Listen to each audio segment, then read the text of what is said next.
Hello students, today we are dealing with last part of the story of tea. First of all, I am going to read it. Listen it carefully. Our body produces chemicals called free radicals. They can damage our body and our health. Tea contains antioxidants called flavonoids.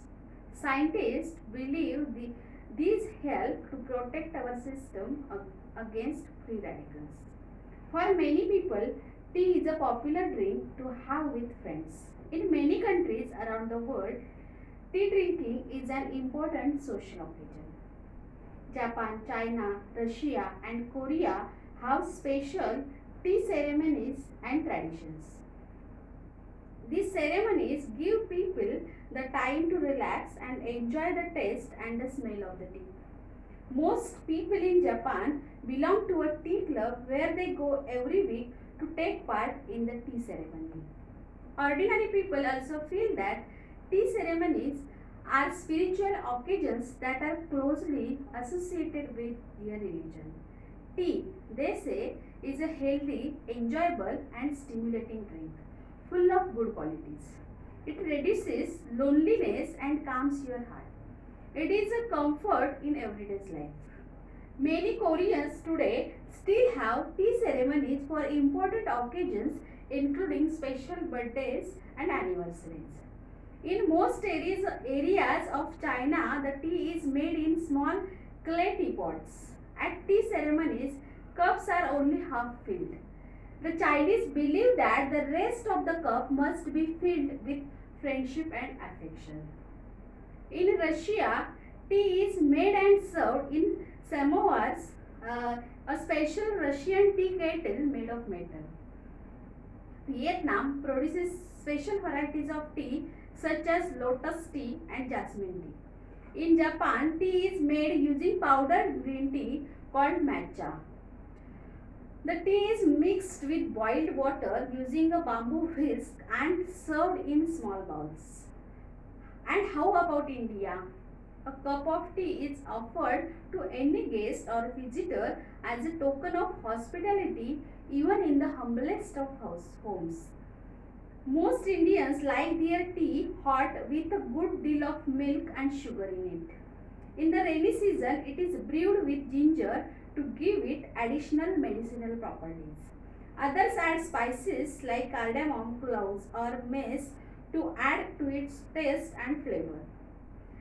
Tea is a must after a plate of spicy snacks, especially in the morning and evenings. Some connoisseurs relish delicately flavored jasmine tea, green tea, lemon tea, and even iced tea. How about you? तर हा चहाची कथा पुढे नेणारा तिसरा भाग आहे. याच्यामध्ये लेखक सांगतायत की आपल्या शरीरामधून जे फ्री रॅडिकल्स, ज्याला मूलके असं म्हणतात, की जी आपल्या शरीराला हानिकारक असू शकतात, आपल्या आरोग्याला धोकादायक असू शकतात, तर अशी काही फ्री रॅडिकल्स आपल्या शरीरात निर्माण होत असतात. पण चहामध्ये फ्लेवोनाइड्स नावाचं एक असं अँटीऑक्सिडेंट आहे की जे याच्यापासून आपल्याला फ्री ठेवू शकतं. सायंटिस्ट लोकांचा किंवा सायन्स असा विश्वास ठेवतं की चहा आपल्याला या सगळ्या फ्री रॅडिकल्स पासून संरक्षित करतो. अनेक लोकांसाठी चहा हे असं प्रसिद्ध पेय आहे की जे मित्रमंडळींसोबत असताना घेतलं जातं. जगामधल्या अनेक देशांमध्ये चहा हे एक सामाजिक अन्न मानलं जातं. जपान असो, चायना असो, रशिया असो, कोरिया असो, त्यांच्याकडे चहाचे खास असे समारंभ होतात. त्यांच्या परंपरामध्ये असे समारंभ आहेत. या सेरेमनीजमुळे लोकांना रिलॅक्स होण्यासाठी वेळ मिळतो. ते चहाची टेस्ट एन्जॉय करू शकतात आणि त्याचा सुगंधही घेऊ शकतात. जपानमध्ये अनेक लोक चहाच्या क्लबचे सदस्य असतात की जिथे त्यांना दर आठवड्याला या चहा पार्टीमध्ये सहभागी होता येतं. सामान्य लोक सुद्धा अशा पद्धतीची चहाचे समारंभ आयोजित करतात की जेणेकरून ते त्यांच्या धर्माशी निगडीत आहेत आणि पवित्र मानले जातात. ते म्हणतात की चहा हे एक असं आरोग्यपूर्ण आणि उत्साहवर्धक पेय आहे की ते सर्व प्रकारच्या गुड क्वालिटीजनी समृद्ध आहे. एकटेपणा घालवायचा असेल किंवा कुठेतरी शांत रिलॅक्स व्हायचं असेल तर चहा हा उत्तम मार्ग आहे. कोरियामध्ये अजून सुद्धा अशा प्रकारचे समारंभ आयोजित केले जातात. जेव्हा काही स्पेशल बर्थडेज असतील किंवा ॲनिव्हर्सरीज असतील तर अशा वेळेला असे चहा समारंभ आयोजित केले जातात. चायनाच्या बऱ्याचशा भागामध्ये चहा हा छोट्या चायना पॉट्समध्ये दिला जातो. आपण चिनी मातीच्या कप अशा वगैरे म्हणतो की नाही, तशा पद्धतीचे ही भांडी असतात आणि वेगवेगळ्या समारंभामध्ये अशा प्रकारे चहा दिला जातो. फक्त चायनामध्ये अशी पद्धत आहे की चहा अर्धाच भरला जातो. चायनीज लोकांचा विश्वास आहे की उरलेला जो अर्धा भाग आहे तो प्रेम आणि मैत्री याने भरावा. रशियामध्ये एक समोवार नावाची टी केटल येते. या टी केटलमध्ये जी मेटल पासून बनवलेली असते त्याच्यामध्ये चहा दिला जातो. व्हिएतनाममध्ये सुद्धा वेगळ्याच पद्धतीचा चहा खूप प्रसिद्ध आहे. लोटस टी किंवा जास्मिन टी असं त्याला म्हणतात. जपानमध्ये एक मॅचा नावाचा चहा बनवला जातो जो ग्रीन टी असतो, पावडर असतो तो. हा करताना जेव्हा पाणी उकळलं जातं त्या पाण्यामध्ये चहा मिक्स केला जातो आणि बांबूच्या काठीने तो ढवळला जातो आणि छोट्या छोट्या बाउल्समध्ये सर्व केला जातो. आणि भारताची परिस्थिती आपल्याला माहितीच आहे. भारतामध्ये चहाचं महत्त्व. आपल्या घरी एखादा पाहुणा आला, कितीही छोटं घर असू दे, साधं घर असू दे, आलेल्या पाहुण्याला चहाचा कप आपण पुढे करतोच.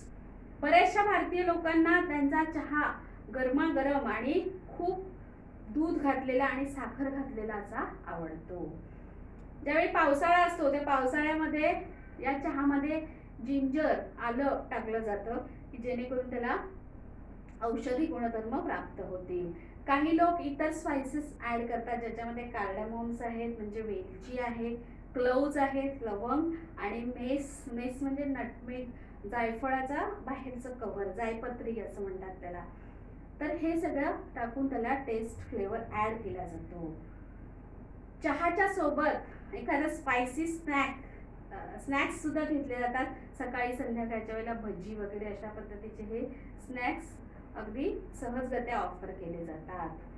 बऱ्याचशा रसिक लोकांनी चहाचे वेगवेगळे प्रकार शोधून काढले. याच्यामध्ये जास्मिन टी असू शकतो, ग्रीन टी असू शकतो, लेमन टी घेतात आणि कधी कधी तर आईस टी सुद्धा घेतला जातो. आता तुम्हाला यातला कोणता चहा आवडतो हे तुम्ही सांगा. अशा प्रकारचा हा लेसन आहे. याच्यामध्ये काही शब्द आपण काढलेत.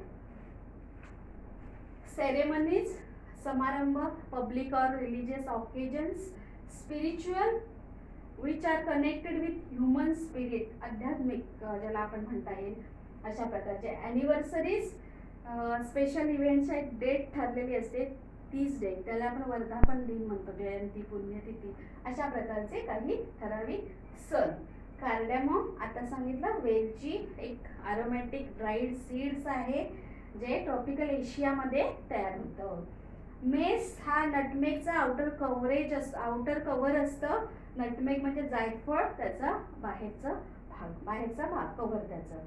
त्यानंतर कॉन्शियर म्हणजे रसिक, जे चहाचे शौकीन असतात ते. आणि relish, they enjoy the taste of this tea. तर अशा प्रकारचे हे शब्द आहेत, हे वहीमध्ये लिहून घ्या. आणि आता याच्यावरती प्रश्न कोणते कोणते येऊ शकतात ते आपल्याला बघायचे. एकतर वर्ड्स रिलेटेड विथ टी, अशा प्रकारचे प्रश्न येऊ शकतात. त्याच्यानंतर अंडरलाईन द इन्फिनिटिव्स.